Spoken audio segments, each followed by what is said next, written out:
দীর্ঘমেয়াদী পরিকল্পনা নাই। ইসলামী দলগুলো বলছে এখনই ভোট করে এখনই ক্ষমতায় চলে যাব। এখনই ভোট করে যদি এখনই ক্ষমতায় চলে যায়, তাহলে এখনই আর একজন বের হবে যে তাকে ক্ষমতা থেকে নামিয়ে দিবে। আগে তাগুতকে অস্বীকার করতে হবে, কাফের হতে হবে, ওয়ায়ুমিন বিল্লাহ, তারপরে আল্লাহর উপর ঈমান আনেন। আপনি যদি বলেন যে আমি রাষ্ট্রে ইসলাম প্রতিষ্ঠা করতে চাই, তো রাষ্ট্রে ইসলাম প্রতিষ্ঠার সবচেয়ে বড় শত্রু যেগুলো, এগুলোর কাফের হতে হবে। তো রাষ্ট্রে ইসলাম প্রতিষ্ঠার সবচেয়ে বড় শত্রু হচ্ছে গণতন্ত্র, রাষ্ট্রে ইসলাম প্রতিষ্ঠার সবচেয়ে বড় শত্রু হচ্ছে সমাজতন্ত্র, রাষ্ট্রে ইসলাম প্রতিষ্ঠার সবচেয়ে বড় শত্রু হচ্ছে সেকুলারিজম, ধর্মনিরপেক্ষ মতবাদ। মানুষ বলে গত 16 বছর অমুক এটা করেছে, গত 16 বছর অমুক এটা করেছে। এইটা কেন কেউ বলে না গত 16 বছর কি দেশ ইসলামী আইন অনুযায়ী চলতো? কথা বলেন, ইসলামী আইন অনুযায়ী চলতো? গত 16 বছর দেশ চলতো গণতান্ত্রিক নিয়ম অনুযায়ী, তাই নয় কি? গত 16 বছর দেশ চলতো ধর্মনিরপেক্ষ মতবাদ অনুযায়ী। তাহলে গত 16 বছরে আয়নাঘর কোনো ব্যক্তি তৈরি করেনি, গণতন্ত্র নিজে তৈরি করেছে। গত 16 বছর হাজারো লক্ষ মানুষকে গুম কোনো ব্যক্তি করেনি, ধর্মনিরপেক্ষ মতবাদ নিজে খুন এবং গুম করেছে। কিন্তু এইটা মুসলমানদের বুঝতে দেওয়া হয় না। মুসলমানদের সামনে একটা মূলা ঝুলিয়ে দেওয়া হয়, যখনই সিস্টেম কাজ করে না তখন ওই সিস্টেমের যে প্রধান থাকে ওর উপর রাগ উঠিয়ে দেওয়া হয়। তারপরে প্রধান যখন সরে যায় রাগ শেষ, সিস্টেম তো ওইটাই আছে। আপনাকে বুঝতে হবে যে গুণ খুম আয়নাঘর সিস্টেম তৈরি করেছে, গণতান্ত্রিক সিস্টেম তৈরি করেছে, সেকুলার সিস্টেম তৈরি করেছে। এই সিস্টেম যদি থাকে জুলুম থাকবে, এই সিস্টেম যদি থাকে অন্যায় অবিচার থাকবেই থাকবে। ব্যক্তির সাথে অন্যায় অবিচার সম্পৃক্ত নয়, সিস্টেমের সাথে অন্যায় অবিচার সম্পৃক্ত। আমরা শুধু নামে স্বাধীন হয়েছি, কিন্তু নিয়ম কানুন শিক্ষা ব্যবস্থা আইন আদালত সবকিছু ব্রিটিশদের রেখে যাওয়া, ওই সিস্টেমেই চলতেছে। ব্রিটিশ আর্মিতে যে আইন ছিল ওই আইন পাকিস্তান আর্মিতে, পাকিস্তান আর্মিতে ওই আইন ইন্ডিয়ান আর্মিতে, ইন্ডিয়ান আর্মির আইন পাকিস্তান আর্মিতে, পাকিস্তান আর্মির আইন বাংলাদেশ আর্মিতে, সব জায়গায় ব্রিটিশ আইন চলতেছে। সম্মানিত উপস্থিতি, তাহলে আপনি যতক্ষণ ওই সিস্টেমের কাফের না হবেন ততক্ষণ আপনি ইসলামকে রাষ্ট্র ক্ষমতায় প্রতিষ্ঠা করবেন, এটা অলীক স্বপ্ন, এটা অলীক কল্পনা যে সেকুলারিজমের মধ্যে দিয়ে ইসলাম রাষ্ট্র ক্ষমতায় প্রতিষ্ঠিত হবে। বিকৃত ইসলাম প্রতিষ্ঠিত হতে পারে, কম্প্রোমাইজড ইসলাম প্রতিষ্ঠিত হতে পারে, অবিকৃত শক্তিশালী ইসলাম কখনো এই সমস্ত তন্ত্রমন্ত্র দিয়ে প্রতিষ্ঠিত হবে না, যে তন্ত্রমন্ত্রকে তৈরি করা হয়েছে ইসলাম যেন রাষ্ট্র ক্ষমতায় যেতে না পারে তার জন্য। 2 নাম্বার, রাষ্ট্র ক্ষমতায় ইসলাম প্রতিষ্ঠা করার কি আমরা মুসলমানেরা যোগ্য? এইটার উত্তর আপনাকে দিতে হবে। ইসলামের রাষ্ট্র ক্ষমতার ব্র্যান্ডিং হচ্ছে ন্যায় বিচার এবং সত্যবাদিতা, এটা হচ্ছে রাষ্ট্র ক্ষমতায় ইসলামের ব্র্যান্ডিং। মোহাম্মদ বিন কাসেম যখন সিন্ধুতে অভিযান করে, তারেক বিন জিয়াদ যখন স্পেনে অভিযান করে, ইতিহাস ঘেটে দেখেন যে সিন্ধুতে অভিযান করেছে ইসলাম প্রচারের জন্য না অন্যায় দূর করার জন্য? স্পেনে অভিযান করেছে, সিন্ধুতে অভিযান করেছে ইসলাম প্রচারের জন্য না অন্যায় দূর করার জন্য? ইতিহাস ঘেটে দেখবেন যে প্রত্যেকটা আক্রমণাত্মক যুদ্ধ হয়েছে ওই অঞ্চলের অত্যাচারিত মাজলুম মানুষকে মুক্তি দিয়ে তাদের মধ্যে ন্যায় প্রতিষ্ঠা করার জন্য। এমনকি বাংলাদেশে ইখতিয়ার উদ্দিন মোহাম্মদ বিন বখতিয়ার খিলজি থেকে শুরু করে শাহজালাল থেকে শুরু করে যারাই বাংলাদেশে অভিযান পরিচালনা করেছে তাদের প্রত্যেকের উদ্দেশ্য ছিল বাংলাদেশের মানুষকে জুলম থেকে মুক্তি দেওয়া। এই একই কথা রাসূলুল্লাহ সাল্লাল্লাহু আলাইহি ওয়াসাল্লাম ঈসা আলাইহিস সালাতু ওয়াস সালামের ক্ষেত্রে বলে গেছেন যে ঈসা আলাইহিস সালাম যখন রাষ্ট্রনেতা হবেন তখন হাকামান মুকসিতা, সারা পৃথিবীতে ন্যায় বিচার প্রতিষ্ঠা করবেন। এটা হচ্ছে ইসলামের ব্র্যান্ডিং, যে ইসলাম রাষ্ট্র ক্ষমতায় গেলে ন্যায় বিচার প্রতিষ্ঠা হবে। তাহলে প্রশ্ন হচ্ছে, মুসলমান যদি নিজে ন্যায়পরায়ণ না হয় কিভাবে সে রাষ্ট্র ক্ষমতায় ন্যায় বিচার প্রতিষ্ঠা করবে? আপনাকে আমি আরো উদাহরণ দিয়ে বুঝাই, এখানে আপনারা উপস্থিত আছেন, উদাহরণগুলো বুঝবেন। বাবা মারা গেছে, বোন বাবার সম্পত্তিতে যা সম্পদ পাবে আপনি ন্যায়ের সাথে সেটি বুঝিয়ে দিয়েছেন কিনা? প্রশ্ন।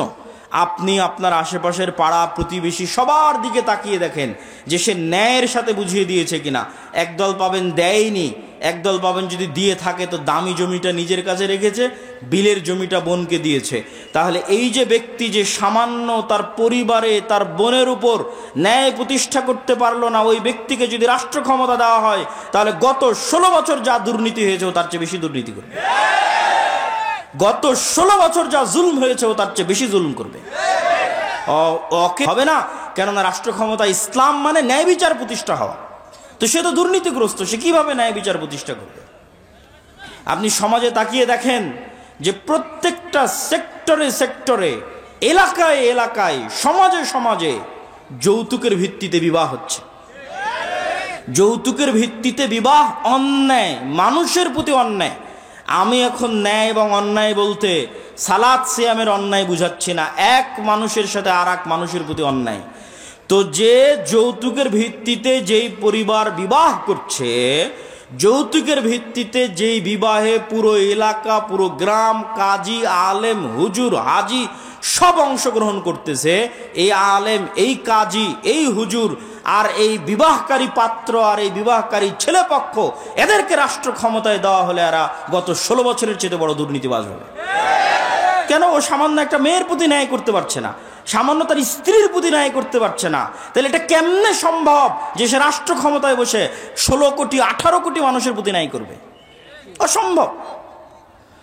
তো এই জন্য যদি মুসলমানেরা বলে যে আমাদের রাষ্ট্র ক্ষমতা দরকার, তাহলে মুসলমানদেরকে আগে উন্নত পার্সোনালিটি, উন্নত ব্যক্তিত্ব এবং ন্যায় পরায়ণ যে ব্যক্তিত্ব যা নবীদের ছিল, যা রাসূলদের ছিল, সেই ন্যায় পরায়ণ ব্যক্তিত্ব অর্জন করতে হবে, ন্যায় বিচার প্রতিষ্ঠা করার সক্ষমতা অর্জন করতে হবে।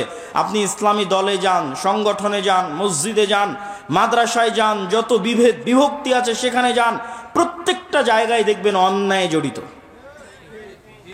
ইসলামী দলের আমির ওই কর্মীকে পদ দিয়েছে যে বেশি চামচামি করে, আর যে রাত দিন পরিশ্রম করেছে ওকে বের করে দিয়েছে।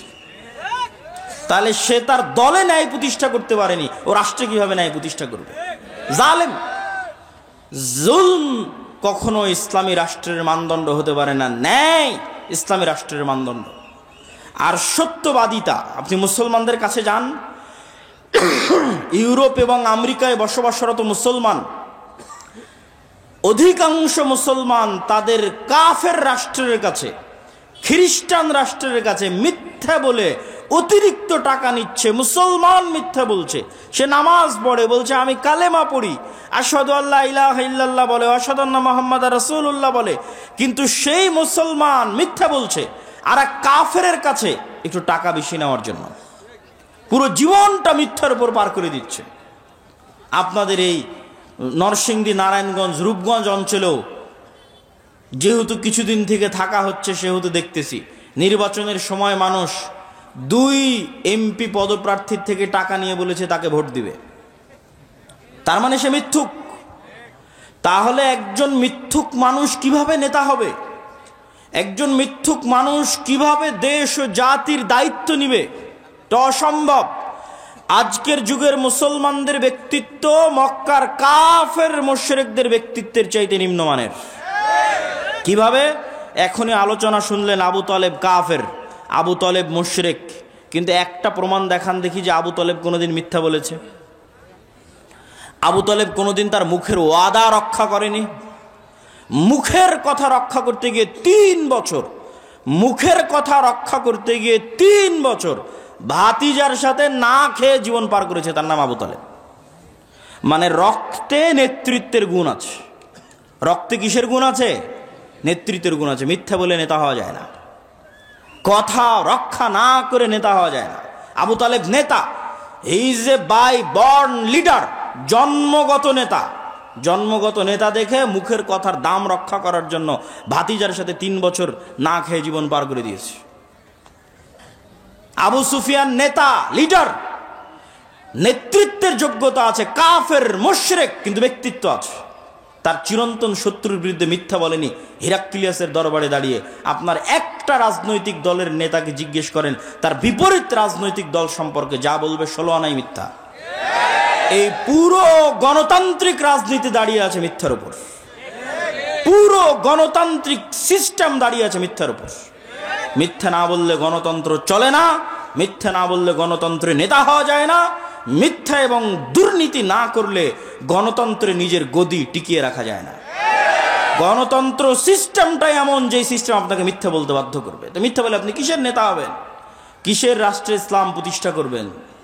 অন্যায় করে মিথ্যা বলে রাষ্ট্রে ইসলাম প্রতিষ্ঠা করা সম্ভব নয়। মুসলমানরা যদি বলে যে আমরা রাষ্ট্রে ইসলাম প্রতিষ্ঠা করতে চাই, তাহলে আগে মুসলমানদেরকে দায়িত্ব নিতে হবে যে তারা ইনজাস্টিস, অন্যায়ের বিরুদ্ধে শক্ত থাকবে। যেমন আজকে নরসিংদীর যুবকেরা যদি বলে যে হ্যাঁ তারা রাষ্ট্রে ইসলাম প্রতিষ্ঠা করতে চায়, তাহলে তুমি আগে নিশ্চিত করো যে তোমার নরসিংদীর নোয়াগাঁওয়ে কোথাও যেন একটা মেয়েরও যৌতুকের ভিত্তিতে বিবাহ না হয়। জুলম হবে আর মুসলমান চাইয়ে দেখবে ওই মুসলমানকে আল্লাহ নেতা বানাবে, নাউজুবিল্লাহ মিন যালিক। জুলম হবে, মুসলমান চাইয়ে দেখবে আর সেই মুসলমানকে আল্লাহ নেতা বানাবে ইসলামের নামে। আস্তাগফিরুল্লাহ আল আযীম। তুমি যদি বলো রাষ্ট্রে ইসলাম প্রতিষ্ঠা করতে চাই, তো ওখানে মৃত্যুবরণ করেছে, ওই মৃত্যুর জানাজায় উপস্থিত হয়ে ওর মেয়েকে তার সম্পত্তি বুঝিয়ে দিতে বাধ্য করে তারপর উঠে আসো। ডিসেন্ট্রালাইজেশন, কেন্দ্রীয় রাষ্ট্র ক্ষমতাকে ডিসেন্ট্রালাইজেশন করো, বিকেন্দ্রীকরণ করো, নিজের পরিবার নিজের সমাজে ন্যায় প্রতিষ্ঠা করো। একবার ন্যায় প্রতিষ্ঠা করার সংগ্রামে নেমে গেলে আল্লাহ তোমাকে রাষ্ট্র ক্ষমতা এমনি দিয়ে দিবে ইনশাআল্লাহ। কেননা তখন তুমি যোগ্য বিবেচিত হয়ে যাবা, সত্যবাদী ব্যক্তি, ন্যায় প্রতিষ্ঠাকারী ব্যক্তি আল্লাহর দরবারে যোগ্য বলে বিবেচিত হবে নেতা হওয়ার।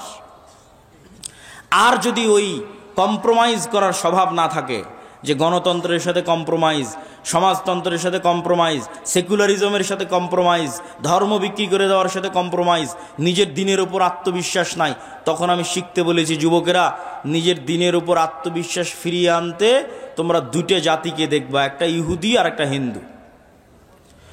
দূরের কথা বাদ দিলাম, আজকে পার্শ্ববর্তী দেশ ভারতের কথাও যদি ধরি, যে বিজিবি এবং বিএসএফ এর সীমান্তে যে গন্ডগোল, এই গন্ডগোল নিয়ে ফেসবুকে যুবকেরা লেখালেখি করছে, হাসি ঠাট্টা ট্রল করছে যে ভারতের হিন্দুরা গরুর মূত্র পান করে, এটা নিয়ে হাসি ঠাট্টা এবং ট্রল। তো আমার কথা হচ্ছে, ভারতের ওই হিন্দু যে গরুর মূত্র পান করে, আর গরুর মূত্র পান করা একটা ভ্রান্ত কাজ হলেও এই ভ্রান্ত কাজের উপর ওর বিশ্বাস কত অটল, ওর বিশ্বাস কত অবিচল, যে একটা ভ্রান্ত কাজকে রাষ্ট্রে পর্যন্ত প্রতিষ্ঠিত করেছে। আর তুমি কত বড় মরদ, কত বড় সাহসী যে তোমার নবীর সুন্নাত না তোমার জীবনে, না তোমার বাড়িতে, না তোমার পরিবারে, না তোমার রাষ্ট্রে। তো তুমি কিসের সাহসী, কিসের বীর পুরুষ? বীর পুরুষ সেই যে তার নিজের দিনের উপর অটল। ইহুদিদেরকে দেখে আসো যে তার দিনের কোনো একটা বিষয়ে ছাড় দেয় কিনা। সারা পৃথিবীতে সুদী অর্থনীতির গুরু তারা, অথচ নিজেরা কোনোদিন সুদ নেয় না, নিজেরা কোনোদিন সুদী লেনদেন করে না। কেন? তারা জানে সুদ মানুষকে গোলাম বানায়, সুদ মানুষকে কৃতদাস বানায়। আল্লাহর নবী নিজে সুদ মানুষকে যে গোলাম বানায়, কৃতদাস বানায়, তার দলিল দিয়ে গেছে। আপনি বলবেন কিভাবে, কোথায় দলিল? জি আমি দলিল দেখাচ্ছি। তার আগে বলে নেই, বাংলাদেশের মুসলমানদের সমাজগুলোতে যদি যাবেন, তাহলে এনজিও আর ক্ষুদ্র ঋণে পরিপূর্ণ। তাহলে এই যে এনজিওর মাধ্যমে কিস্তির ভিত্তিতে ক্ষুদ্র ঋণে যুক্ত হয়ে গেছে, ও গোলাম হয়ে গেছে। ও জীবনে কোনো দিন আর নেতা হতে পারবে না, কোনো দিন না। কিভাবে গোলাম হয়ে গেছে? রাসূলুল্লাহ সাল্লাল্লাহু আলাইহি ওয়াসাল্লাম যখনই দোয়া করতেন, আল্লাহর কাছে পরিত্রাণ চাইতেন কর্জ থেকে, আল্লাহুম্মা ইন্নী আউযু বিকা মিনাল মা'সামি ওয়াল মাগরাম, আল্লাহ কর্জ থেকে পরিত্রাণ চাই। আল্লাহর নবীকে জিজ্ঞেস করা হলো, কেন কর্জ থেকে পরিত্রাণ চান এত? আল্লাহর নবী বললেন, ইজাস্তাদানা রাজুল, মানুষ যখন কর্জ নেওয়া শুরু করে, বাদা ইউকাযযিব, মিথ্যা বলা শুরু করে।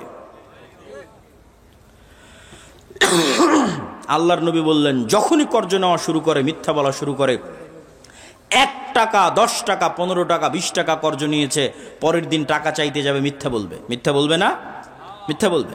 নিজে মিথ্যা বলবে, তার পরিবারকে মিথ্যা বলাবে, তার ছেলে মেয়েকে মিথ্যা বলাবে, তার স্ত্রীকে মিথ্যা বলাবে। পুরো একটা পরিবার মিথ্যার উপর গড়ে উঠতেছে। আর শুরুতেই প্রমাণ করে দিয়েছি যে মিথ্যা বলেও নেতা হয়। আবু তালেব মিথ্যা বলতো, আবু সুফিয়ান মিথ্যা বলতো, কাফের মুশরিক অবস্থায় মিথ্যা বলেনি। নেতা, তার নাম নেতা। যে মিথ্যা বলে সে কোশ্চিন কালো নেতা হতে পারে না, আল্লাহ কখনো তাকে নেতা বানাবে না। তাহলে কর্জ নেওয়া মানে মিথ্যা বলা শুরু, পুরো একটা পরিবার যখন মিথ্যার উপর চলে তখন ওই পরিবার থেকে কোশ্চেন গেল না তারেক বিন জিয়াদের জন্ম হবে, না ওমর ইবনুল খাত্তাবের জন্ম হবে, না মোহাম্মদ বিন কাসেমের জন্ম হবে, নেতার জন্ম হবে, না গোলামের জন্ম হবে, কৃতদাসের জন্ম হবে। সম্মানিত উপস্থিতি, এই জন্য যুবকদেরকে শক্ত হতে হবে, নিজের দিনের উপর কট্টর, নিজের দিনের উপর সেলফ কনফিডেন্ট, আত্মবিশ্বাসী হতে হবে। এবং আত্মবিশ্বাসী হয়ে সমাজ থেকে, পরিবার থেকে যত অন্যায় অনাচার অবিচার আছে, এই অন্যায় অনাচার অবিচারের বিরুদ্ধে আন্দোলন গড়ে তুলতে হবে। এই আন্দোলন করেছিল তিতুমির, এই আন্দোলন করেছিল হাজী শরীয়তুল্লাহ, এই আন্দোলন করেছিল সৈয়দ আহমদ ব্রেলভি, এই আন্দোলন করেছিল শাহ ইসমাইল শহীদ। অন্যায়ের বিরুদ্ধে আন্দোলন করেন, অন্যায়ের বিরুদ্ধে আন্দোলন আপনাকে রাষ্ট্র ক্ষমতায় পৌঁছে দিবে। আল্লাহ সুবহানাহু ওয়া তাআলা কবুল করুক, আল্লাহুম্মা আমিন। বক্তব্যের শেষ পয়েন্ট হচ্ছে দীর্ঘমেয়াদী পরিকল্পনা। সংক্ষিপ্ত 5 বছর 2 বছর হুজুগে পরিকল্পনা, রিয়্যাক্ট করা, এটা দিয়ে কোশ্চেন কালো আপনি রাষ্ট্র ক্ষমতায় যেতে পারবেন না। মুসলমানদের সবচেয়ে বড় সমস্যা হচ্ছে তারা রিয়্যাক্ট করে, তারা অ্যাক্ট করা জানে না। রিয়্যাক্ট কি আর অ্যাক্ট কি আপনাকে বুঝাই।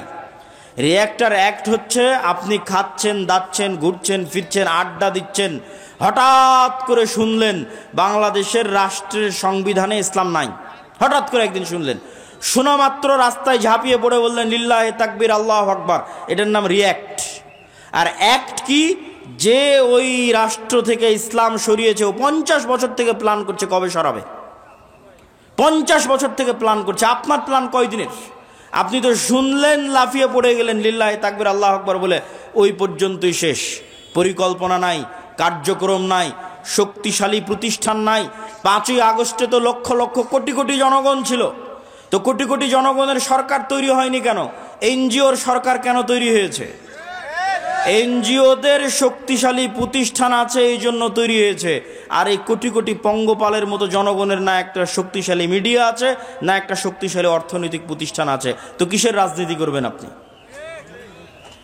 আমেরিকায় গিয়ে দেখেন ইহুদিরা সংখ্যায় কত, 2%ও না, 1%ও না, অথচ শক্তিশালী প্রতিষ্ঠান থাকার কারণে বাইডেন ক্ষমতায় আসুক আর ট্রাম্প ক্ষমতায় আসুক, রাষ্ট্রের ক্ষমতা তাদের থাকে। আর মুসলমানেরা দীর্ঘমেয়াদী পরিকল্পনা নাই। ইসলামী দলগুলো বলছে এখনই ভোট করে এখনই ক্ষমতায় চলে যাব। এখনই ভোট করে যদি এখনই ক্ষমতায় চলে যায়, তাহলে এখনই আর একজন বের হবে যে তাকে ক্ষমতা থেকে নামিয়ে দিবে। এই জন্য আপনাকে 50 বছর 100 বছরের পরিকল্পনা করতে হবে, যেই পরিকল্পনা করে সামনে আগাতে হবে। আপনি বলবেন ভাই পরিকল্পনার আশা কি? এই পরিকল্পনার আশা হচ্ছে আপনি শতভাগ নিশ্চিত থাকেন গণতন্ত্র কোনোদিন গণতন্ত্র দিয়ে ন্যায় বিচার প্রতিষ্ঠা হতে পারে না। কোনোদিন ধর্মনিরপেক্ষ মতবাদ দিয়ে ন্যায় বিচার প্রতিষ্ঠা হতে পারে না। নতুন আর যত তন্ত্রমন্ত্র সংবিধানে ঢুকানো হচ্ছে, এগুলো দিয়ে ন্যায় বিচার প্রতিষ্ঠা হবে না। ন্যায় বিচার একমাত্র শতভাগ প্রতিষ্ঠা হবে ইসলাম দিয়ে। এবং গজবের কথা কেন বলছি? আমরা আমাদের চোখের সামনে দেখতে পাচ্ছি যে বর্তমান পৃথিবীর সবচেয়ে শক্তিশালী রাষ্ট্র আমেরিকা, যার কাছে ফায়ার সার্ভিস, আগুনকে কন্ট্রোল করার পৃথিবীর সকল উন্নত প্রযুক্তি আছে, এবং এই সকল উন্নত প্রযুক্তির সর্বোচ্চ ব্যবহার, তথা এক জায়গায় আগুন লাগলে যত কর্মী নিয়োগ করা হয়, তো পুরো রাষ্ট্রে আগুন লাগলে যত কর্মী নিয়োগ করা হবে, তার সকল কর্মী, সকল ব্যবস্থাপনা এক ছোট্ট আগুন নিভানোর জন্য ব্যয় করা হয়েছে। গত 10-15 দিন অতিক্রম হয়েছে, এখন পর্যন্ত আগুনকে নিয়ন্ত্রণ করা সম্ভব হয়নি, যার মাধ্যমে আল্লাহ সুবহানাহু ওয়া তাআলা প্রমাণ করে দিয়েছেন যে আল্লাহ সুবহানাহু ওয়া তাআলা এখনও তার আযাব এবং তার গজব পাঠাতে সক্ষম। এবং এই কথাই আল্লাহ সুবহানাহু ওয়া তাআলা কোরআন মাজিদে বলেছেন, আফা আমিনা আহলুল কুরা আন ইয়াতিয়াহুম বাসুনা বায়াতান ওয়া হুম নাইমুন। আজকের যুগে মানুষ কি নিরাপদ হয়ে গেল? ঢাকাবাসী, দুবাইবাসী, সিঙ্গাপুরবাসী, আমেরিকা, ইসরায়েলবাসী কি নিজেদেরকে নিরাপদ মনে করে নিল? যে অত্যাধুনিক প্রযুক্তির যুগে, যখন জানা যায় কখন বৃষ্টি হবে, যখন জানা যায় কোথায় ঝড় তৈরি হচ্ছে, কত কিলোমিটার বেগে কোন দিক দিয়ে সেই ঝড়টা অতিক্রম করবে, যখন ফায়ার সার্ভিস থেকে শুরু করে সকল দুর্যোগ মোকাবেলা করার মানুষ নিজের কাছে সরঞ্জামাদি অত্যাধুনিক ব্যবস্থাপনা তৈরি করে নিয়েছে। তার দ্বারা কি মানুষ মনে করে নিয়েছে যে আল্লাহর আযাব আর গজব আর আসবে না? এমতো অবস্থায় যে মানুষ রাতে ঘুমন্ত, এমতো অবস্থায় যে মানুষ দুপুরের পর বিশ্রাম করছে, এমতো অবস্থায় যে মানুষ দিনের বেলা খেলাধুলায় মত্ত আছে, এরকম অবস্থায় আল্লাহর আযাব এবং গজব আসবে না, এটা কি মানুষ নিশ্চিত হয়ে গেছে? যদি মানুষ নিশ্চিত হয়ে গিয়ে থাকে, তাহলে আল্লাহ সুবহানাহু ওয়া তাআলা এবার নিদর্শন দিচ্ছে যে অতীতে আল্লাহ আমাদের চেয়ে শক্তিশালী জাতিদেরকে ধ্বংস করে দিয়েছে। অতীতে আল্লাহ নিজে বলছেন। আল্লাহ সুবহানাহু ওয়া তাআলা পবিত্র কোরআন মাজিদে বলেন, ওয়া কুল্লান আখাযনা বিযামবিহি, অতীতের আমি যত শহর নগর বন্দর ধ্বংস করে দিয়েছি সবগুলো ধ্বংস করেছি পাপের কারণে। ফামিনহুম মান আখাযাতহুমুস সাইহা, কাউকে ধ্বংস করেছি বিকট আওয়াজে, কাউকে ধ্বংস করেছি প্রচণ্ড ঝড় বাতাসে, কাউকে ধ্বংস করেছি ফাখাসাফনা বিহিল আরজ, কাউকে ধ্বংস করেছি মাটিতে ধসিয়ে, কাউকে ধ্বংস করেছি পানিতে ডুবিয়ে। আল্লাহ সুবহানাহু ওয়া তাআলা আরো বলেন যে আমি অতীতে কত শত শহর ও বন্দর ধ্বংস করেছি যারা অহংকারী হয়ে গেছিল, বাতিরাত মাঈশাতাহা, যাদের উন্নত লাইফস্টাইল, উন্নত জীবনযাপন, উন্নত সভ্যতা তাদেরকে অহংকারী করে তুলেছিল। তো তাদের ওই উন্নত শহর, উন্নত প্রযুক্তি, উন্নত সভ্যতাকে এমনভাবে ধ্বংস করে দিয়েছি যে তাদের ওই বসবাস করার জায়গা আর পরবর্তীতে বসবাসের যোগ্যই থাকেনি। আজকের যদি দুবাইয়ের উদাহরণ নেন তো আল্লাহ অতীতের এরকম বহু দুবাই ধ্বংস করে দিয়েছে। আজকের যদি লস অ্যাঞ্জেলসের উদাহরণ নেন তো এরকম বহু লস অ্যাঞ্জেলস আল্লাহ অতীতে ধ্বংস করে দিয়েছে, যেখানে উন্নত লাইফস্টাইল ছিল, যেখানেও একটা ফ্ল্যাট এবং একটা প্লট ক্রয় করার জন্য মানুষ কোটি কোটি টাকা ব্যয় করত। কিন্তু আল্লাহ বলছে আমি কেমনভাবে ধ্বংস করেছি যে আর পরবর্তীতে বসবাসেরই যোগ্য থাকেনি, এইভাবে ধ্বংস করে দিয়েছে। সম্মানিত উপস্থিতি, আল্লাহ সুবহানাহু ওয়া তাআলা কোরআন মাজিদে অতীতে কয়েকটা কওমের ধ্বংসের বিবরণ দিয়েছেন। আমি সংক্ষিপ্তভাবে আপনাদের সামনে তুলে ধরব। নূহ আলাইহিস সালাতু ওয়াস সালামের কওমের ধ্বংসের বিবরণ দিয়েছেন, লূত আলাইহিস সালাতু ওয়াস সালামের কওমের ধ্বংসের বিবরণ দিয়েছেন, আদ জাতির ধ্বংসের বিবরণ দিয়েছেন, সামুদ জাতির ধ্বংসের বিবরণ দিয়েছেন, ফেরাউনের ধ্বংসের বিবরণ দিয়েছেন, কারুনের ধ্বংসের বিবরণ দিয়েছেন। নূহ আলাইহিস সালাতু ওয়াস সালামকে আল্লাহ সুবহানাহু ওয়া তাআলা তার কওমের নিকটে পাঠিয়েছিলেন তাওহীদের দাওয়াত নিয়ে, আর তিনি দাওয়াতি কাজ করেছেন 50 বছর কম 1000 বছর। আলফা সানাহ ইল্লা 50, কোরআনের আয়াত যে 1000 বছর দাওয়াতি কাজ করেছে, 50 বছর কম, 950 বছর। তো যখন এই দাওয়াতি কাজে তার কওম বিরক্ত হয়ে গেছে, তখন তার কওম বলতেছে, ইয়া নূহ, হে নূহ, তুমি অনেক আমাদেরকে ডিস্টার্ব দিয়েছ, ফাতিনা বিমা তাইদুনা, তো এতদিন যে 950 বছর আমাদের ভয় দেখালে যে এইটা না করলে আল্লাহর আযাব এবং গজব আসবে, তো আজকে আল্লাহর সে আযাব এবং গজব নিয়ে আসো যদি তুমি সত্যবাদী হও। নাউজুবিল্লাহ। তারপরে যখন আল্লাহ সুবহানাহু ওয়া তাআলার আদেশ চলে আসলো, আফারাত তান্নূর, এবং নূহ আলাইহিস সালাতু ওয়াস সালামের বাড়ির চুলা থেকে পানি বের হওয়া শুরু হলো, তখন আল্লাহ নূহ আলাইহিস সালাতু ওয়াস সালামকে বললেন যে প্রত্যেক জাতি প্রজাতি থেকে এক জোড়া করে উঠিয়ে নিতে তার নৌকাতে। আর কাদেরকে উঠিয়ে নিতে? ওয়ামা আমানা, আর যারা ঈমান আনয়ন করেছে কিন্তু ঈমান আনয়ন করেনি তার সাথে, ওয়ামা আমানা মাআহু ইল্লা কালিল, তার সাথে ঈমান আনয়ন করেছে অতি অল্প সংখ্যক মানুষ। তখন নূহ আলাইহিস সালাতু ওয়াস সালাম তার সন্তানকে বললেন, ইয়া বুনাইয়া আরকাব মা'না ওয়ালা তাকুম মা'আল কাফিরিন, হে আমার বৎস, নৌকায় উঠে যাও, কাফেরদের সঙ্গী হয়েও না। তখন তার সন্তান উত্তরে বলছে, আমি পৃথিবীর সবচেয়ে উঁচু পাহাড়ে আশ্রয় নিব। ইয়াসিমুনি মিনাল মা, যে উঁচু পাহাড় তোমার আল্লাহর গজবের এই পানি থেকে আমাকে আশ্রয় দিবে। নূহ আলাইহিস সালাম বলছেন লা আসিমাল ইয়াউম, আজকে আল্লাহর আযাব ও গজবের পানি থেকে কেউ আশ্রয় নিতে পারবে না। যদি হিমালয় পাহাড়ের চূড়ায় গিয়ে আশ্রয় নেয় তো হিমালয় পাহাড়কেও আল্লাহ সুবহানাহু ওয়া তাআলা পানিতে ডুবিয়ে ছাড়বেন, এবং তাই ঘটিয়েছেন আল্লাহ সুবহানাহু ওয়া তাআলা।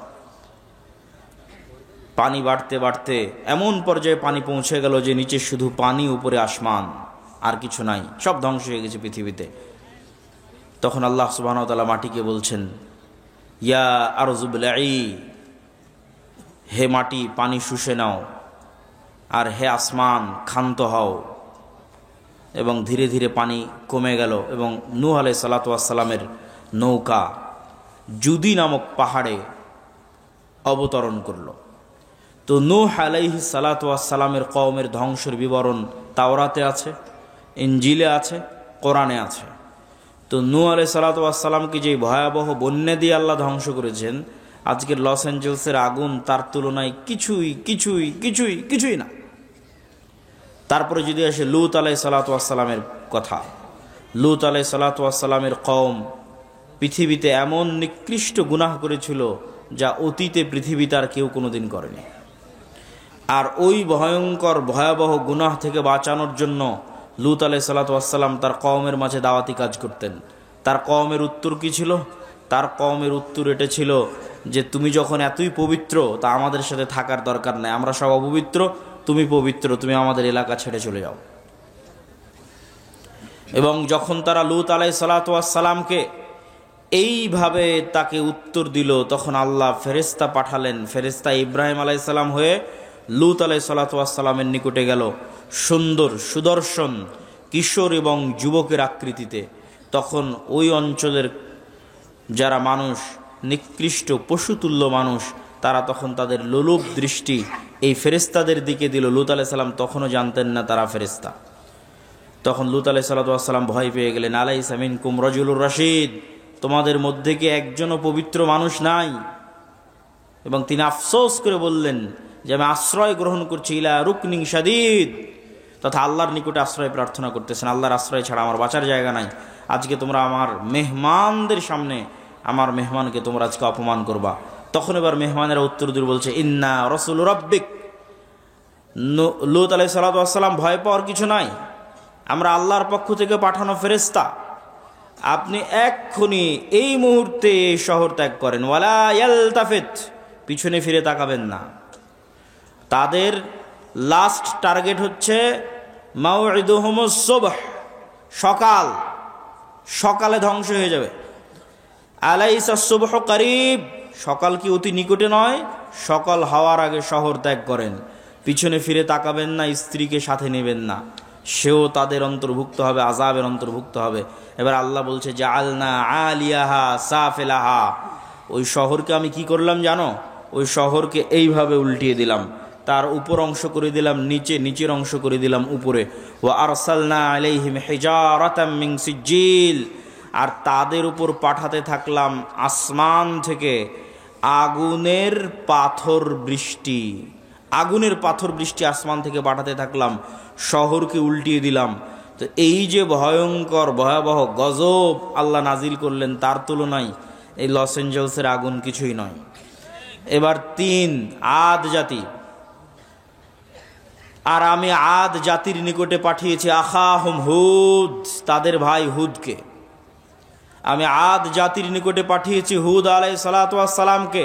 আর এই প্রত্যেক নবীর দাওয়াত কমন ছিল, ইয়া কওমি ইবুদুল্লাহ, হে আমার কওম আল্লাহর ইবাদত করো, আল্লাহ ব্যতীত ইবাদতের যোগ্য কেউ নাই।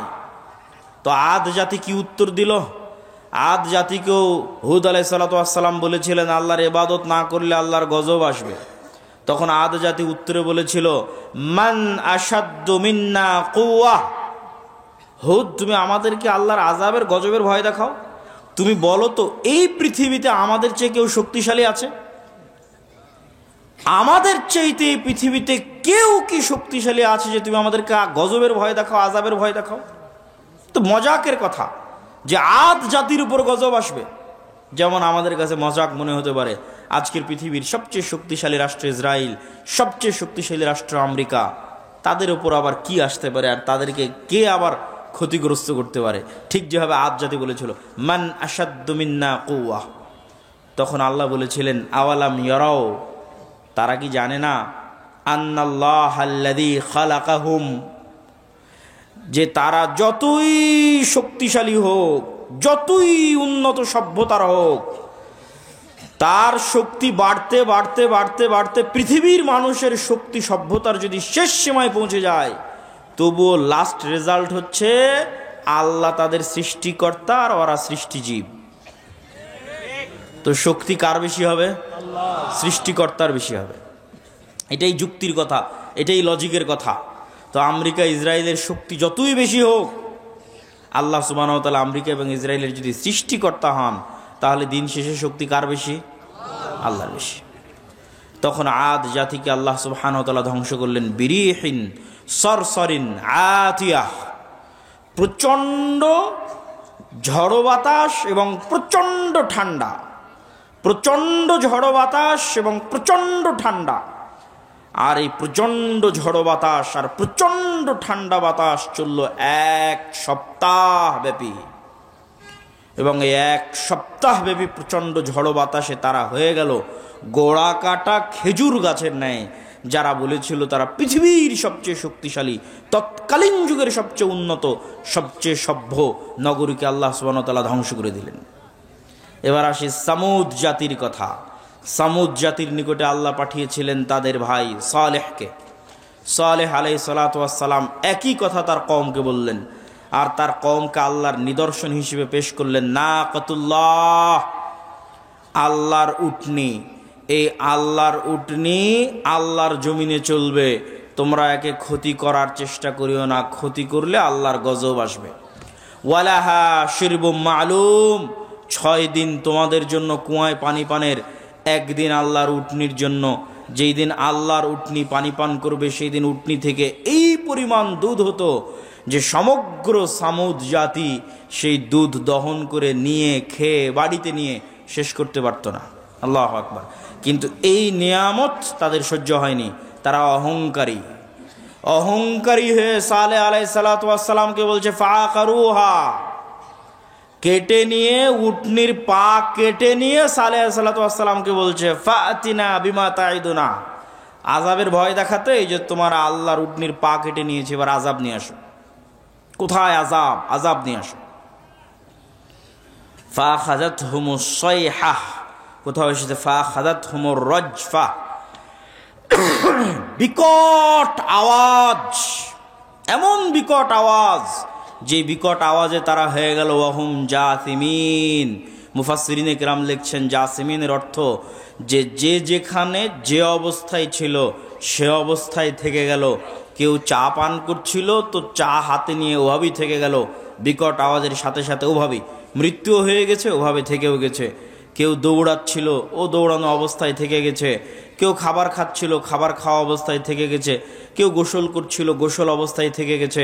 ওয়াহুম জাসিমিন, এক বিকট আওয়াজে পৃথিবীর তৎকালীন পৃথিবীর সবচেয়ে শক্তিশালী সম্প্রদায় এক বিকট আওয়াজে ইনস্ট্যান্ট যে যেখানে যে অবস্থায় ছিল সেভাবে থেকে গেছে, দুনিয়া থেকে বিদায় নিয়ে নিয়েছে। এই ছিল সামুদ জাতির ঘটনা।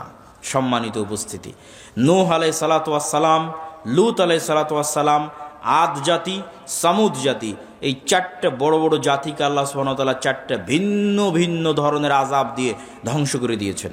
আর আল্লাহ আরও বলেছেন আফা আমিনা আহলুল কোরা, আজকের যুগের মানুষেরা কি নিজেকে নিরাপদ মনে করে নিয়েছে যে আল্লাহর আযাব ও গজব আসবে না? যদি নিরাপদ মনে করে নিয়ে থাকে তাহলে তারা যেন তাদের ভুলকে সংশোধন করে নেয়।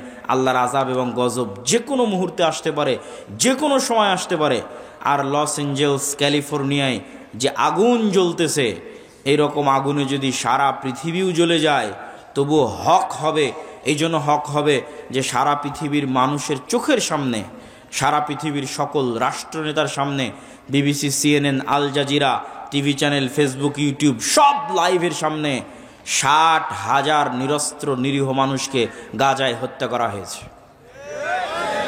সারা পৃথিবীর সব রাষ্ট্রপ্রধান দেখেছে, সারা পৃথিবীর সব মানুষ দেখেছে। সবার পক্ষে সম্ভব ছিল এই মহা হত্যাযজ্ঞ আটকানোর, কিন্তু তারা এই মহা হত্যাযজ্ঞ আটকাতে যায়নি। আটকানোর চেষ্টা করেনি, তাদেরকে এর জবাব দিতে হবে।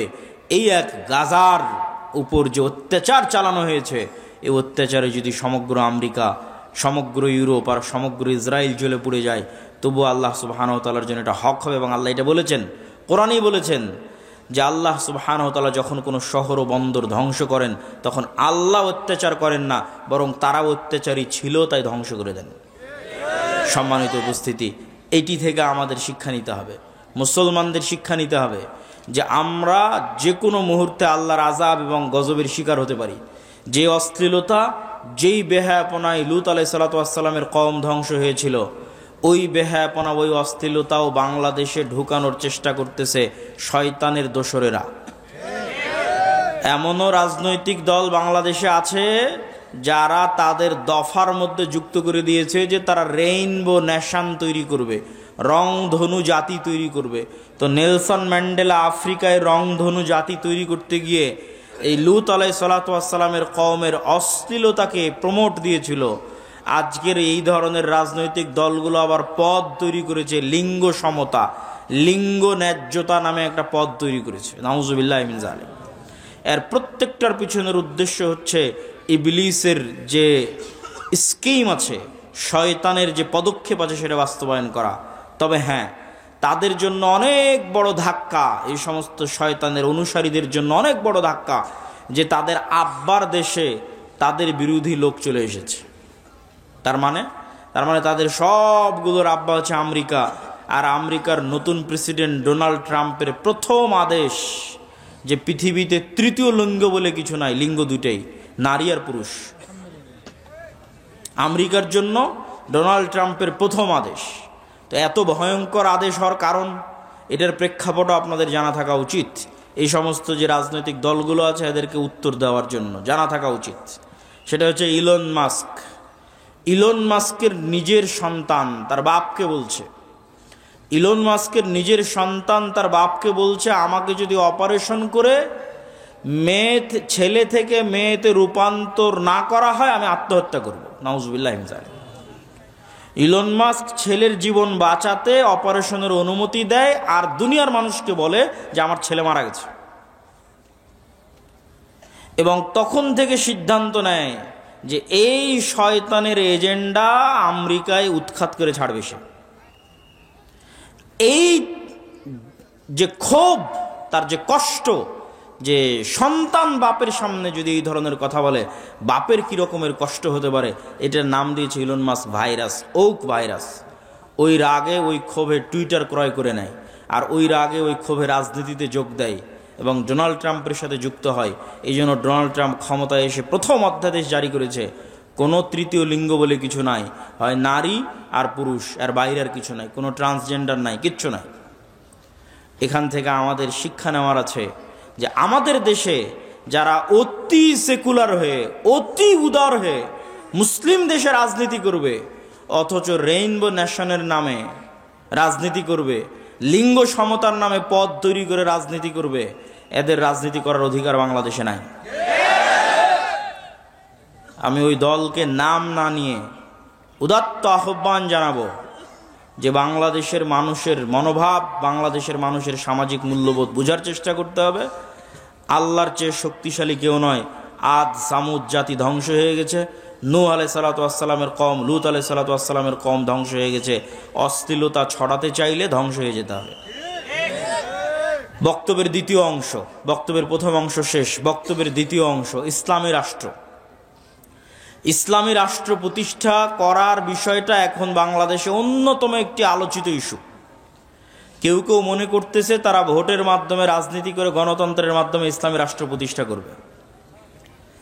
অথচ আমরা কোরআন এবং হাদিস পড়ে বুঝতেছি যে আপনি ততক্ষণ পর্যন্ত মুমিন হতে পারবেন না যতক্ষণ না আপনি তাগুতের কাফের না হবেন।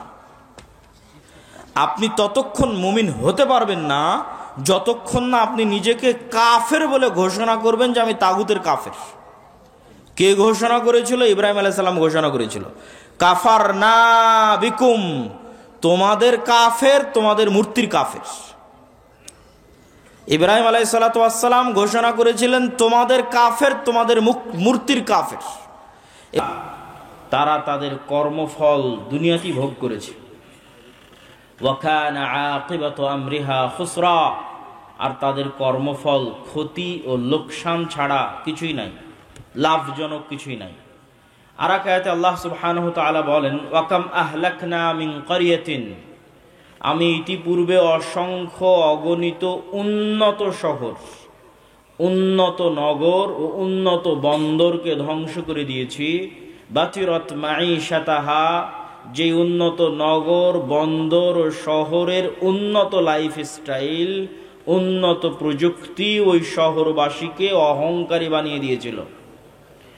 তো সেই উন্নত বন্দর ও নগর, যেই উন্নত বন্দর ও নগরের অধিবাসীদেরকে সেই উন্নত বন্দর ও নগরের উন্নত লাইফস্টাইল অহংকারী বানিয়ে দিয়েছিল, আমি আল্লাহ এমন ভাবে ধ্বংস করে দিয়েছি যে ফাতিলকা মাসাকিনুহুম লাম তুসকান মিন বাদিহিম ইল্লা কালিলা, যে ওই উন্নত শহর পরবর্তীতে আর বসবাসেরই উপযুক্ত থাকেনি। আজকের পৃথিবীতে যদি আমরা উদাহরণ হিসেবে নেই, দুবাইকে উদাহরণ হিসেবে নিতে পারি, ঢাকার গুলশান, ধানমন্ডি, বনানীকে উদাহরণ হিসেবে নিতে পারি, সিঙ্গাপুরকে উদাহরণ হিসেবে নিতে পারি, নিউ ইয়র্ক, ওয়াশিংটন, লস অ্যাঞ্জেলসকে উদাহরণ হিসেবে নিতে পারি, যে আল্লাহ বলছেন আমি এরকম বহু উন্নত নগর ও বন্দর ধ্বংস করে দিয়েছি, যে উন্নত নগর ও বন্দরের উন্নত লাইফস্টাইল তাদেরকে অহংকারী করে তুলেছিল। কিভাবে ধ্বংস করেছি? আর বসবাসের উপযুক্ত থাকে। আজকের দুবাইয়ে যেখানে মানুষ একটা ফ্ল্যাট ক্রয়ের জন্য কোটি কোটি টাকা ব্যয় করে দিচ্ছে, তো এরকম পৃথিবীতে দুবাইয়ের চেয়ে উন্নত নগরী ছিল। কিভাবে আল্লাহ ধ্বংস করেছে? যে পরের দিন আর বসবাসের উপযুক্ত থাকে না। এভাবে আল্লাহ সুবহানাহু ওয়া তাআলা অহংকারকে মাটিতে মিশিয়ে দিয়েছে। ওয়া কাম মিন ক্বরিয়াতিন আহলাকনাহা ফাজাআ বা'সুনা বায়াতান ওয়া হুম নাইমুন, এরকম কত শহর, বন্দর, নগর, গ্রাম, এলাকা আমি আল্লাহ ধ্বংস করে দিয়েছি, তাদের উপর আমার আযাব পৌঁছেছে এমত অবস্থায় যে তারা ঘুমন্ত, এমত অবস্থায় যে তারা দুপুরের বিশ্রাম গ্রহণ করছে। আর এক আয়াতে আল্লাহ সুবহানাহু ওয়া তাআলা বলেন, ফাকুল্লান আখাযনা বিযামবিহি, আমি অতীতে যত নগর, বন্দর, শহর ধ্বংস করে দিয়েছি তার প্রত্যেকটা পাপের কারণে ধ্বংস করেছি। ফাকুল্লান আখাযনা বিযামবিহি, প্রত্যেকটা ধ্বংস করেছি পাপের কারণে। ফামিনহুম মান আরসালনা আলাইহি হাসিবা, কিছু নগর ও বন্দরকে ধ্বংস করেছি ঝড় বাতাস দিয়ে। অমিনহুম মান আখাযাতহুস সায়হা, কিছু নগর ও বন্দরকে ধ্বংস করেছি বিকট আওয়াজ দিয়ে। অমিনহুম মান খাসাফনা বিহিল আরজ, কিছু শহর, এলাকা, গ্রাম ধ্বংস করেছি মাটিতে ধসিয়ে দিয়ে। অমিনহুম মান আগরাকনা, আর কাউকে কাউকে ধ্বংস করেছি পানিতে ডুবিয়ে। ওয়ামা কানাল্লাহু লিয়াজলিমাহুম, আর আল্লাহ যে এই সমস্ত জাতি, সম্প্রদায়, নগর ও বন্দর ধ্বংস করে দিলেন, তো আল্লাহ অত্যাচারী নয়। ওয়ালাকিন কানু আনফুসাহুম ইয়াজলিমুন, বরং তাদের নিজেদের অত্যাচারের কারণে আল্লাহ তাদেরকে ধ্বংস করে দিয়েছেন। সম্মানিত উপস্থিতি, এই কয়েকটি আয়াত থেকে স্পষ্ট বোঝা গেল যে আল্লাহ সুবহানাহু ওয়া তাআলা আযাব ও গজব দেন, বিভিন্নভাবে, বিভিন্ন ধরনে, বিভিন্ন স্টাইলে দেন। এবার চলেন দেখি আল্লাহ সুবহানাহু ওয়া তাআলা পবিত্র কোরআন মাজিদে অতীতে ধ্বংস হয়ে যাওয়া কিছু সম্প্রদায়ের বিবরণ তুলে ধরেছেন। তার মধ্যে আমরা বেশি না, কয়েকটি সম্প্রদায়ের ধ্বংস হওয়ার বিবরণ আজকে আপনাদের সামনে তুলে ধরব। এক, কওমে নূহ, নূহ আলাইহিস সালাতু ওয়াস সালামের সম্প্রদায়ের ধ্বংস হওয়ার বিবরণ। আল্লাহ বলছেন, ওয়ালাকাদ আরসালনা নূহান ইলা কওমিহি, আমি নূহকে তার জাতির নিকটে পাঠিয়েছিলাম, আর নূহ বলেছিল, ইয়া কওমি ইবুদুল্লাহ মা লাকুম মিন ইলাহিন গায়রুহু, হে আমার জাতি, হে আমার সম্প্রদায়, আল্লাহর ইবাদত করো। আল্লাহ ব্যতীত ইবাদতের যোগ্য সত্যিকার কোন মাবুদ, কোন ইলাহ পৃথিবীতে নাই। আফালা তাত্তাকুন, তোমরা কি আল্লাহকে ভয় করো না? আল্লাহ সুবহানাহু ওয়া তাআলা অন্য আয়াতে বলেন, ওয়ালাকাদ আরসালনা নূহান ইলা কওমিহি, আমি নূহকে তার কওম, তার জাতি, তার সম্প্রদায়ের নিকট পাঠিয়েছিলাম। ফালাবিসা ফীহিম আলফা সানাহ ইল্লা 50, নূহ তাদের মধ্যে দাওয়াতি কাজ করেছে 50 কম 1000 বছর। নূহ তাদের মধ্যে দাওয়াতি কাজ করেছে আলফা সানাহ 1000 বছর, ইল্লা 50 50 বাদে, তথা 950 বছর দাওয়াতি কাজ করেছে। ফাখাযাহুমুত তুফান, অতঃপর আল্লাহর আযাব এবং আল্লাহর গজব তাদেরকে ঘিরে ধরেছে। কিভাবে আল্লাহর আযাব এবং গজব ঘিরে ধরলো তার বর্ণনা আল্লাহ সুবহানাহু ওয়া তাআলা পবিত্র কোরআন মাজিদে দিচ্ছেন। যখনই নূহ আলাইহিস সালাতু ওয়াস সালাম তাদেরকে দাওয়াত দিতেন তখনই বলতেন, যদি তোমরা আমার এই কথা না শ্রবণ করো আল্লাহর গজবের শিকার হবে তোমরা। তো 950 বছর একই কথা শুনেছে একটা গ্রামের মানুষ, একই কথা শুনেছে একটা এলাকার মানুষ, একটা অঞ্চলের মানুষ, কাপাসিয়ার মানুষ, গাজীপুরের মানুষ, 950 বছর। তো শুনতে শুনতে বিরক্ত হয়ে গেছে। বিরক্ত হয়ে নূহ আলাইহিস সালাতু ওয়াস সালামের সম্প্রদায় বলছে, ইয়া নূহ কদ জাদালতানা ফাআকসারতা জিদালানা। নূহ, অনেক জ্বালিয়েছ, বলে নাউজুবিল্লাহ, অনেক ডিস্টার্ব দিয়েছ, অনেক ঝগড়া করেছ, অনেক দাওয়াত দিয়েছ। ফাতিনা বিমা তাইদুনা, তুমি যে বারবার ভয় দেখাতে যে আল্লাহর আযাব আসবে, ফাতিনা বিমা তাইদুনা, ওই আযাবটা নিয়ে আসো। বলে নাউজুবিল্লাহ, অনেক জ্বালিয়েছো, অনেক ডিস্টার্ব দিয়েছো, আল্লাহর যে আযাব ও গজবের ভয় দেখাতে, ফাতিনা বিমা তাইদুনা, সে আযাব এবং সেই গজব নিয়ে আসো। ইন কুনতা মিনাস সাদিকিন, যদি তুমি সত্যবাদীদের অন্তর্ভুক্ত হয়ে থাকো।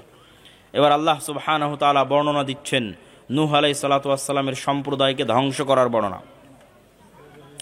ওয়াসনাইল ফুলকা বিআয়ুনিনা, আমি নূহকে বললাম তুমি আমাদের চোখের সামনে, আমাদের সামনে তুমি নৌকা তৈরি করো। ওয়াসনাউল ফুলক ওয়া কুল্লামা মাররা আলাইহি মালাউম মিন কওমিহি সাখিরু মিন, নূহ নৌকা বানানো শুরু করলো। যখনই তার সম্প্রদায়ের লোকজন নৌকার পাশ দিয়ে অতিক্রম করত, সাখিরু মিন, তখন নূহকে নিয়ে হাসি ঠাট্টা করত। আল্লাহ উত্তরে বলছেন, ফাইন্না নাসখারু মিনকুম কামা তাসখারুন, আজকে তোমরা নূহকে নিয়ে যেমন হাসি ঠাট্টা করছো, আমি আল্লাহ তোমাদেরকে নিয়েও হাসি ঠাট্টা করবো। ফাসাউফা তা'লামুন মান ইয়াতিহি আযাবুন ইউখজিহ, সেই দিন তোমরা বুঝতে পারবে আল্লাহর আযাব কিভাবে আসে, আল্লাহর আযাব কাকে বলে। আমি নূহকে আদেশ দিলাম, কুল নাহমিল ফিহা মিন কুল্লি যাওজাইন, যে পৃথিবীতে যত জাতি গোত্র আছে প্রত্যেক জাতি গোত্র থেকে এক জোড়া প্রাণী উঠিয়ে নাও। আর যারা ঈমান আনয়ন করেছে, ওমান আমানা, তাদেরকে উঠিয়ে নাও। ওয়ামা আমানা মাআহু ইল্লা কালিল, তবে নূহের সাথে অল্প সংখ্যক মানুষ ঈমান আনয়ন করেছে। ওয়াকাল আরকাবু ফিহা বিসমিল্লাহি মাজরিহা ওয়া মুরসাহা ইন্না রাব্বি লাগাফুরুর রহিম, আর নূহকে বললাম আল্লাহর নামে নৌকে আরোহণ করো, নিশ্চয় তোমার প্রতিপালক পরম ক্ষমাশীল ও পরম দয়ালু। ওয়াহিয়া তাজরি বিহিম ফি মাউজিন কাল জিবাল, নূহের এই নৌকা এমন সমুদ্র তরঙ্গের মধ্যে দিয়ে চলতে লাগলো যেই তরঙ্গের ঢেউ ছিল পাহাড় সমপরিমাণ। আর পাহাড় সমপরিমাণ এই ঢেউয়ের অবস্থার মধ্যে নূহ আলাইহিস সালাতু ওয়াস সালাম তার সন্তানকে বলছেন, ইয়া বুনাইয়া আরকাব মা'না ওয়ালা তাকুম মা'আল কাফিরিন, হে আমার বৎস আমাদের সাথে নৌকায় উঠো, কাফেরদের অন্তর্ভুক্ত হয়ো না। তখন নূহ আলাইহিস সালাতু ওয়াস সালামের সন্তান বলছে, সাআবি ইলা জাবালিন ইয়াসিমুনি, সবচেয়ে উঁচু পাহাড়ে আশ্রয় নিব। সবচেয়ে উঁচু পাহাড়ে আল্লাহর পানি পৌঁছতে পারবে না। নূহ আলাইহিস সালাতু ওয়াস সালাম উত্তরে বললেন, লা আসিমাল ইয়াউম, আজকে আশ্রয় দানকারী আল্লাহর আযাব থেকে, আল্লাহর গজব থেকে, লা আসিমাল ইয়াউম মিন আমরিল্লাহ, পৃথিবীর কোনো উঁচু পাহাড়ও বাঁচবে না আজকে আল্লাহর আযাব এবং গজব থেকে। তাই হলো, যদি হিমালয় পাহাড়ের চূড়ায় গিয়ে আশ্রয় নিয়ে থাকে তো আল্লাহ পানি বাড়াতে বাড়াতে বাড়াতে বাড়াতে হিমালয় পাহাড়কে ডুবিয়ে দিয়েছিলেন, তথা সারা পৃথিবীতে শুধু নিচে ছিল পানি, উপরে ছিল আসমান। এরপরে আল্লাহ বললেন, ইয়া আরদু বলঈ মাআক, হে জমিন তোমার পানি শুষে নাও। ওয়া সামা আকলাই, হে আসমান থেমে যাও, ক্ষান্ত হও, বৃষ্টি বর্ষণ বন্ধ করো। সম্মানিত উপস্থিতি, আরো বিস্তর বর্ণনা আল্লাহ সুবহানাহু ওয়া তাআলা নূহ আলাইহিস সালাতু ওয়াস সালামের কওমকে ধ্বংস করার বর্ণনা দিয়েছে। এই যে নূহ আলাইহিস সালাতু ওয়াস সালামের কওমকে আল্লাহ ধ্বংস করে দিলেন, এই বর্ণনা তাওরাতে আছে, এই বর্ণনা ইনজিলে আছে। আজকের তাওরা, আজকের ইহুদিরা যে তৌরাহ পড়ে, সেই তৌরাতে নূহ আলাইহিস সালাতু ওয়াস সালামের এই মহাপ্লাবনের বর্ণনা আছে। এত বিকৃতির পর, এত পরিবর্ধনের পর আজকের যে বাইবেল খ্রিস্টানেরা পড়ে, সেই বাইবেলে নূহ আলাইহিস সালাতু ওয়াস সালামের এই মহাপ্লাবনের বর্ণনা আছে। পবিত্র কোরআনে নূহ আলাইহিস সালাতু ওয়াস সালামের এই মহাপ্লাবনের বর্ণনা আছে। এই মহাপ্লাবন মহাসত্য। তবে হ্যাঁ, আজকে লস অ্যাঞ্জেলসে যে আগুন জ্বলতেছে তা আল্লাহর এই মহাপ্লাবনের সামনে কিছুই নয়। আল্লাহ সুবহানাহু ওয়া তাআলার এই মহা গজবের সামনে কিছুই নয়। অথচ সামান্য ন্যূনতম সে আগুন কন্ট্রোল করার সক্ষমতা আজকের পৃথিবীর সবচেয়ে শক্তিশালী রাষ্ট্র বলে দাবি করে যে আমেরিকা, তাদের পক্ষে সম্ভব হচ্ছে না। তাদের দুর্বলতা, এবং তাদের অক্ষমতা সারা পৃথিবীর মানুষের সামনে ফুটে উঠছে ন্যূনতম সামান্য এক আগুনে, যা নূহ আলাইহিস সালামের এই ভয়াবহ বন্যার কাছে কিছুই নয়। এবার আসেন লূত আলাইহিস সালাতু ওয়াস সালামের কওমকে আল্লাহ কিভাবে ধ্বংস করেছেন। ওয়ালুতান ইয ক্বালা লিকাওমিহি আতাতুনাল ফাহিশাতা মা সাবাকাকুম বিহা মিন আহাদিন মিনাল আলামিন। হে লূত, তুমি তোমার কওমের নিকটে যাও এবং তোমার কওমকে বলো। আর লূত তার কওমের নিকটে গেল এবং বলল, আতাতুনাল ফাহিশাতা, তোমরা কি ওই অশ্লীলতায় লিপ্ত হচ্ছ যেই অশ্লীলতা পৃথিবীতে কোনো জাতি ইতিপূর্বে করেনি, সেই অশ্লীলতায় তোমরা লিপ্ত হয়েছ। এই অশ্লীলতা থেকে বের হয়ে আসো, এই অশ্লীলতা পরিত্যাগ করো। সে অশ্লীলতা ছিল সমকামিতার অশ্লীলতা। সম্মানিত উপস্থিতি, লূত আলাইহিস সালাতু ওয়াস সালাম যখন এই দাওয়াত তাদেরকে প্রদান করলো, তখন তারা লূত আলাইহিস সালাতু ওয়াস সালামকে কি উত্তর দিয়েছিল জানেন? ফামা কানা জওয়াব কওমিহি ইল্লা আন ক্বালু আখরিজু আলা লূতিন মিন ক্বরিয়াতিকুম ইন্নাহুম উনাসুন ইয়াতাতাহহারুন। লূত, তুমি যখন এতই পবিত্র আর আমরা যখন এতই অপবিত্র, আমাদের সাথে তোমার থাকার দরকার নাই। তুমি আমাদের এলাকা, আমাদের গ্রাম ছেড়ে বেরিয়ে পড়ো, আমাদের গ্রাম থেকে বেরিয়ে যাও। যদি তুমি তোমার দাওয়াতি কাজ বন্ধ না করো, আমরা তোমাকে আমাদের গ্রাম, আমাদের এলাকা ছাড়তে বাধ্য করব। আল্লাহর আযাব এবং আল্লাহর গজব আসার সময় হয়ে গেল।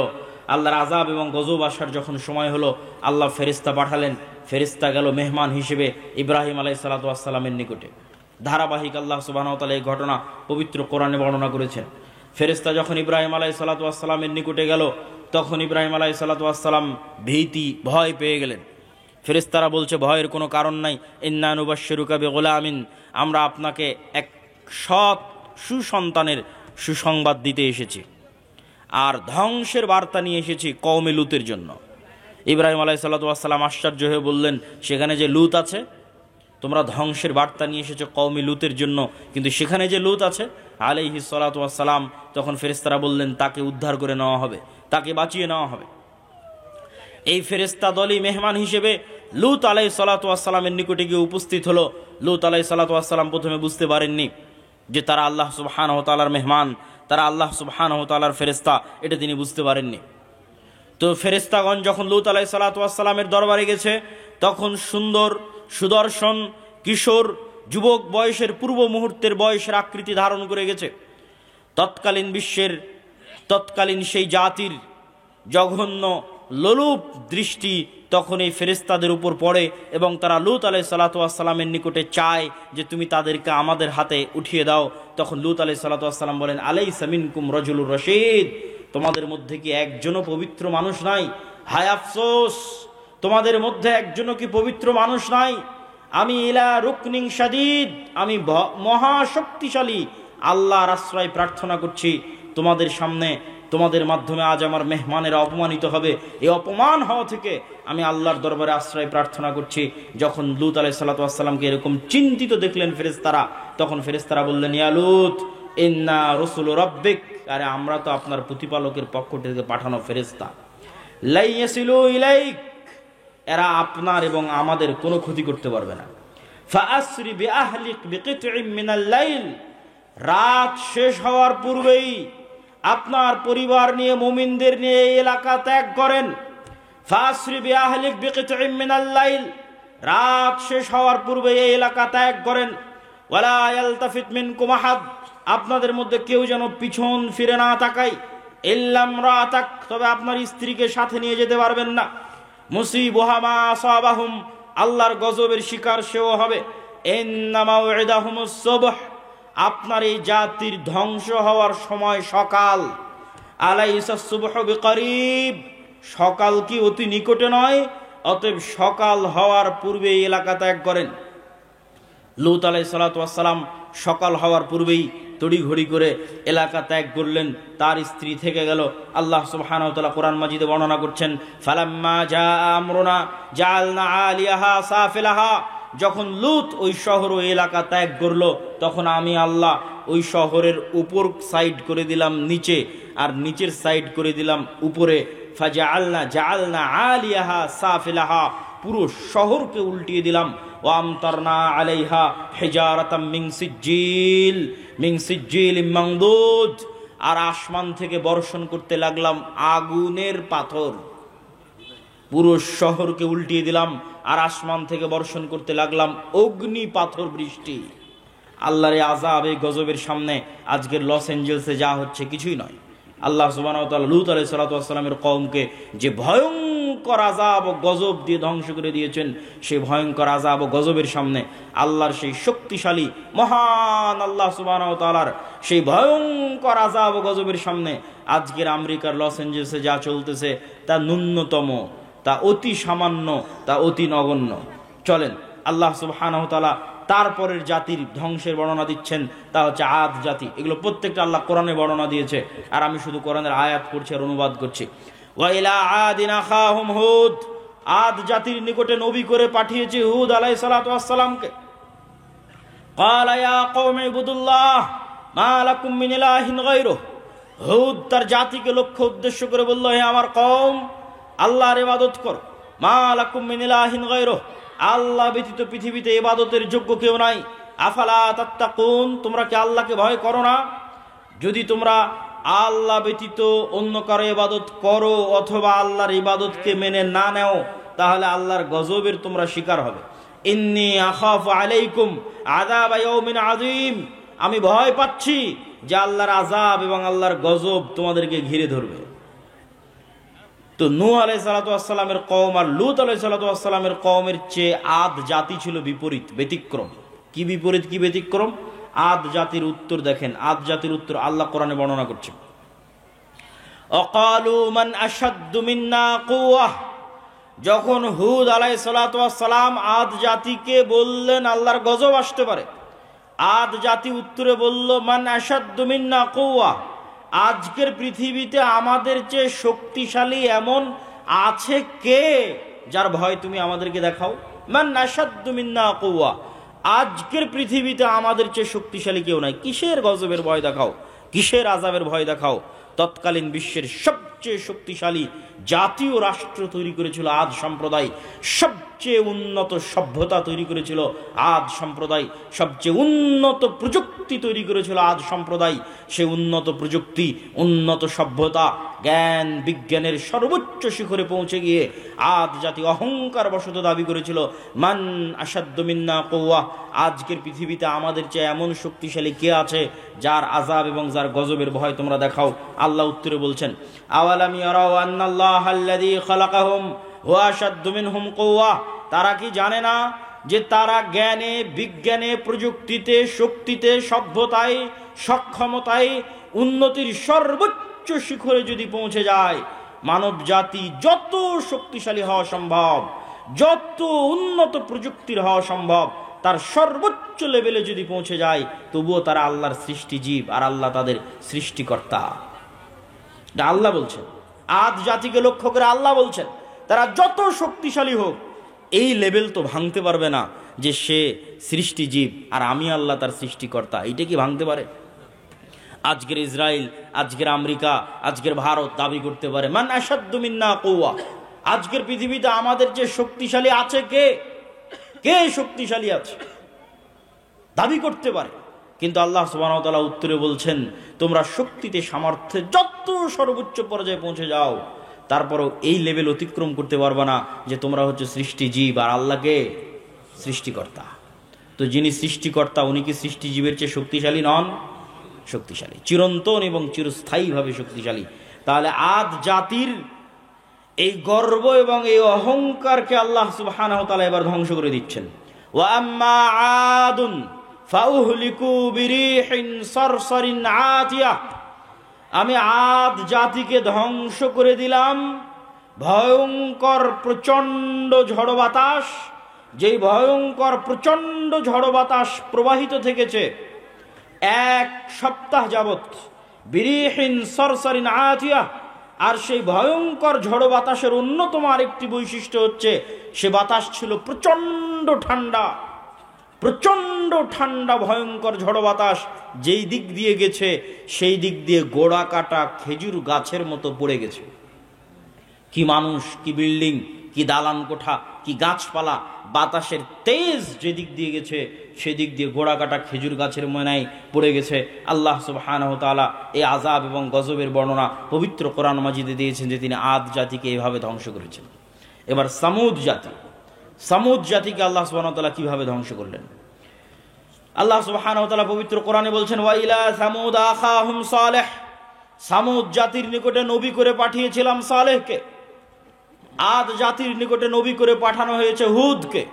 কওমে নূহের নিকটে নবী করে পাঠানো হয়েছে নূহকে। কওমে লূতের নিকটে নবী করে পাঠানো হয়েছে লূতকে। আর সামুদ জাতির নিকটে নবী করে পাঠিয়েছি সালেহকে। সালেহ গিয়ে বলল, ইয়া কওমি ইবুদুল্লাহ মা লাকুম মিন ইলাহিন গায়রুহু, হে আমার সম্প্রদায়, আল্লাহর ইবাদত করো। আল্লাহ ব্যতীত পৃথিবীতে ইবাদতের যোগ্য আর কোনো সত্য মাবুদ, সত্য সত্তা নাই। আর আমি সালেহ আল্লাহর নিদর্শন স্বরূপ তোমাদের জন্য নিয়ে এসেছি একটা উটনি, নাকাতুল্লাহ, হাদিহি নাকাতুল্লাহ, এই যে আল্লাহর উটনি নিদর্শন স্বরূপ নিয়ে এসেছি। ফাদারুহা তাকুলু ফি আরদিল্লাহ, এই উটনির তোমরা কোনো ক্ষতি করার চেষ্টা করিও না। যদি এই উটনির ক্ষতি করার চেষ্টা করো, ফায়াখুযাকুম আযাবুন আলীম, ভয়ঙ্কর শাস্তি তোমাদেরকে গ্রাস করবে। আর এই উটনির জন্য কি, বেশি কিছু না।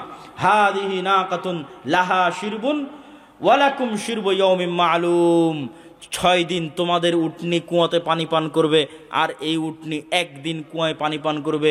যেই দিন এই উটনি একদিন কুয়ায় পানি পান করবে, সেই দিন এই উটনির এত পরিমাণ দুধ হবে, যেই দুধ নিয়ে সমগ্র সামুদ সম্প্রদায়, আত্মীয় স্বজন, পাড়া প্রতিবেশী, গরু ছাগল বাছুর পশু প্রাণী মিলে সেই দুধ দহন করে শেষ করতে পারবে না। এই নিয়ামত আল্লাহ তাদেরকে দিয়েছিলেন, এই নিদর্শন আল্লাহ তাদেরকে দিয়েছিলেন, কিন্তু তাদের অন্তরে অহংকার পেয়ে বসেছিল। তাদের অন্তরে কিরকম অহংকার পেয়ে বসেছিল আল্লাহ সুবহানাহু ওয়া তাআলা পবিত্র কোরআন মাজিদে তাদের এই বর্ণনা দিচ্ছেন, তাদের এই অহংকারের বর্ণনা দিচ্ছেন। ফাআকারুন নাকাহ ওয়া আতাউ আন আমরি রাব্বিহিম, তারা আল্লাহর এই নিদর্শনকে উপেক্ষা করত, উটনির পা কেটে নিল। শুধু কি উটনির পা কেটে নিল? উটনির পা কেটে নিয়ে এসে সালেহ আলাইহিস সালাতু ওয়াস সালামকে বলছে, ইয়া সালেহ ইতিনা বিমা তাইদুনা ইন কুনতা মিনাল মুরসালিন। সালেহ, তুমি তো খুব বড় বড় লেকচার দিতে যে এই উটনির ক্ষতি করলে নাকি আল্লাহর আযাব আসবে। নেও, তোমার উটনির পা কেটে দিয়েছে, আল্লাহর আযাব কোথায় নিয়ে আসো। বলেন নাউজুবিল্লাহ। আল্লাহর আযাব তারা নিজেদের জন্য চেয়ে নিল, পরীক্ষায় ফেল করলো। এবার আল্লাহ সুবহানাহু ওয়া তাআলা তাদের আযাবের বর্ণনা দিচ্ছেন পবিত্র কোরআন মাজিদে, যে আল্লাহ সুবহানাহু ওয়া তাআলা তাদেরকে কিভাবে ধ্বংস করেছেন। আল্লাহ সুবহানাহু ওয়া তাআলা তাদেরকে ধ্বংসের বর্ণনা দিতে গিয়ে বলেন, ফাআখাযাতহুমুর রাজফা ফাআসবাহু ফি দারিহিম জাসিমিন, আমি সামুদ সম্প্রদায়কে ধ্বংস করেছি বিকট আওয়াজ দিয়ে। কি ভয়ঙ্কর বিকট আওয়াজ!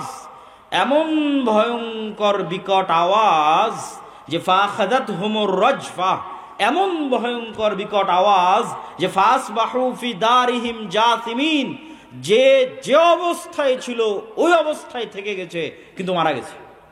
যে যে অবস্থায় ছিল, কেউ হয়তো এক কাপ চা মুখে নিয়ে চায়ের পেয়ালা কাছে ধরেছিল, এই সময় ভয়ঙ্কর বিকট আওয়াজ চলে এসেছে, চায়ের পেয়ালা ওভাবে ধরেই থেকে গেছে, পৃথিবী থেকে বিদায় নিয়ে চলে গেছে ভয়ঙ্কর বিকট আওয়াজে। কেউ হয়তো দৌড়াচ্ছিল, দৌড়ানো অবস্থায় থেকে গেছে।